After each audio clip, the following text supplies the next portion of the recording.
안녕하세요, 부산 파충샵 유튜브 채널입니다. 이번에 진행할 콘텐츠는 크리스티드 개코 자율급식 한번 어떻게 하는지 설명 좀 드리고 하는 방법, 저희 팁을 조금 넣어서 이제 도와드리려고 할 건데요. 크리스티드 개코는 많은 사육자분들이 슈퍼푸드로 먹이시잖아요. 그래서 저희가 미리 좀 담아놓은 슈퍼푸드 보여드리면서, 저희 같은 경우에는 판게나 인섹트 또는 이제 보통 먹일 때 곤충 비율이 들어간 슈퍼푸드 또는 과일 비율이 들어간 슈퍼푸드 이렇게 좀 믹스해서 먹이거든요.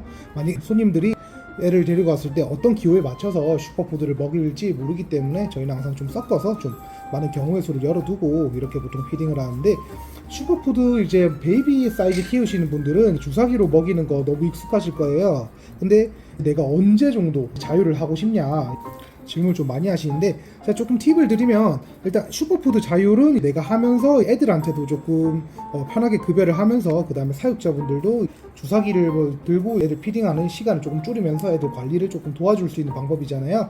자, 근데 슈퍼푸드 일단 먹일 때 중요한 거는, 일단 어렸을 때 주사기로 먹이다가 제일 핵심은 이 친구들이 슈퍼푸드라는 게 나한테 이게 먹이다, 충분히 필요한 먹이다라는 걸 인지를 하는 게 제일 중요하다고 보거든요.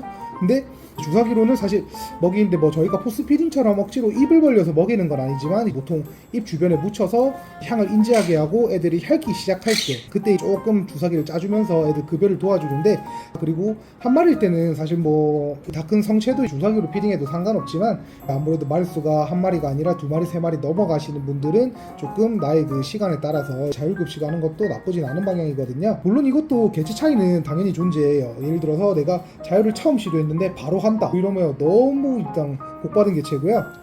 저희 앞에 있는 친구는 이제 톨이라고 저희 매장에서 일단 함께 하면서 키우는 친구인데, 이 친구는 일단 슈퍼푸드 먹는 양부터 어마어마하고, 등치 보시면 아시겠지만 먼저 잘 먹고 잘 큰 친구예요. 물론 알을 가져가지고 임산부기도 하고요. 이쁜 크리밀리입니다. 그리고 슈퍼푸드 제가 좀 적응을 해야 된다, 이게 먹이를 조금 인지를 해야 된다, 이런 거를 말씀드렸는데, 이것도 사실 처음부터 진행하면 너무 좋겠지만 훈련을 통해서 충분히 가능하게 할 수 있으니까, 지금부터 어떻게 하는지 제가 조금씩 알려드릴 거거든요. 그리고 자, 옆 앞에 있는 슈퍼푸드인데, 슈퍼푸드는 일단은 지금 촬영하고 있는 게 지금 5월인데 점점 여름이 다가올수록 조금 단양도 많이 나고 하다 보니까 오래 방치되면 굳기도 하고, 그 다음에 초파리가 낄 수가 있거든요.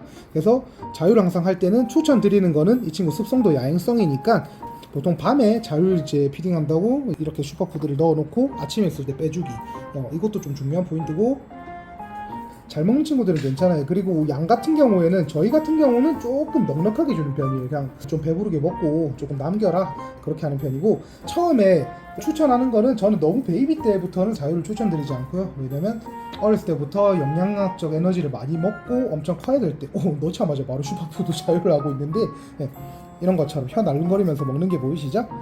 어렸을 때부터 먹이는 거 조금 추천드리지 않고, 저희 같은 경우에는 보통 15번 왔을 때, 보통 크리스티코가 1g부터 이제 달별로 한 1g씩 찌다가 보통 9g 넘어가면 빵빵 크잖아요. 그때부터는 자유를 시도해도 저희는 나쁘지 않다고 보고, 자, 다 먹고 쳐다보는데 10g부터 보통 이제 도전할 건데, 지금 있는 사육장은 적재형 대자 모델인데, 보통 10g이면 이제 소자에서 중자로 넘어갔을 때잖아요. 그 중자로 생각해버리면, 항상 슈퍼푸드 그릇은 이렇게 코너에 주시는 게 좋고, 코너에 주는 이유는 이 친구들이 먹이를 때 인지하는 과정에서 조금 도움을 줄 건데, 코너에 주고 먼저 이렇게 놔두기 전에 이제 벽면에 물을 전체적으로 분부하는 게 아니라 여기 있는 코너 부분만 분부를 하는 거예요. 그리고 분부가 끝나면 이 자리에 이제 슈퍼푸드를 놔둬서 이 친구들이 물 먹으러 가는 길에 이제 슈퍼푸드 향도 맡고, 이쪽에 밥그릇이 있다, 이런 거를 조금 인지시켜주는, 살짝 교육해주는 방법이고요.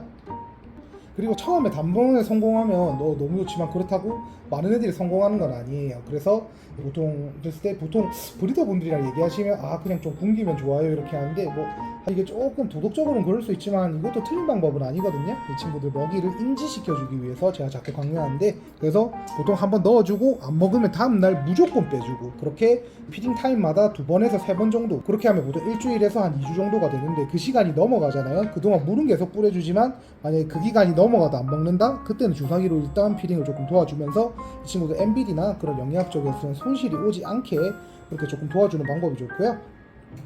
그렇게 자율이 성공했다? 네, 그럼 자기가 원래 먹던 맛 그리고 애초에 선호하는 슈퍼푸드면 그 정도만 되면 자율이 성공하면 그 뒤부터는 문제없이 꾸준히 진행이 되거든요. 자, 그리고 대자에서 사진 촬영을 한 이유가 이 친구가 뭐 아까 전에 뭐 저희가 피딩을 하는 중에도 그런데 저희는 매장 특성상 오전에 이제 애들 관리를 하고 오후에 편안하게 손님을 받는 구조라서 일단 아침에 피딩을 하긴 하는데, 그 다음에 여름철 초파리 꼭 조심해야 되는 게, 지금 이 친구는 이제 산란하는 친구니까 이제 습식은 진처가 들어가 있고 이 안에 수태도 깔려 있잖아요. 특히 이 친구들이 곱게 먹으면 좋겠지만 앞에 보이면 이렇게 혀자국 내면서, 보통 이것도 잘 보셔야 돼. 내가 먹은 줄 알고 가만히 놔둔 경우도 있는데 이게 혓바닥 자국이고 그냥 이 친구들이 밟고 지나갈 수도 있거든요. 만약 밟고 지나가면 벽면에 슈퍼푸드도 묻히고 그게 또 굳어버리고 하니까 초파리가 끼고 좋지 않은 상황이 올 수도 있어서 그 부분 꼭 유의하시고, 성공 여부는 항상 혓자국. 네, 지금 조금 먹고 말았는데, 네, 그리고 제일 중요한 건 마리수가 많다 보면 관리하기도 조금 신경을 좀 많이 쓰셔야 되는 게, 이 친구가 먹고 돌아다니다가 슈퍼푸드 그릇을 만약 이 안에 덩크 했다, 이러면 무조건 수태 갈아야 된다 생각하셔야 돼요. 수태 같은 경우 습식의 환경에 습한 데다가 슈퍼푸드가 수태에 묻으면서 아무래도 습한 환경에서 바이러스 감염도 있고 그 다음에 안쪽에서 엄청 곰팡이가 빨리 번지거든요. 그리고 만약에 알까지 나왔다 그런 상황이면 너무 안 좋은 상황이니까 이 정도만 알고 계시면 슈퍼푸드를 이제 자율급식 하는 거는 어렵진 않으실 거예요. 근데 추가적으로 궁금하다, 네, 그러시면 언제든지 저희 파충류샵 인스타 계정으로 DM 주시면 제가 아는 대로 설명드리겠습니다. 자, 이상 파충류샵이었습니다. 네, 좋아요와 구독 부탁드릴게요.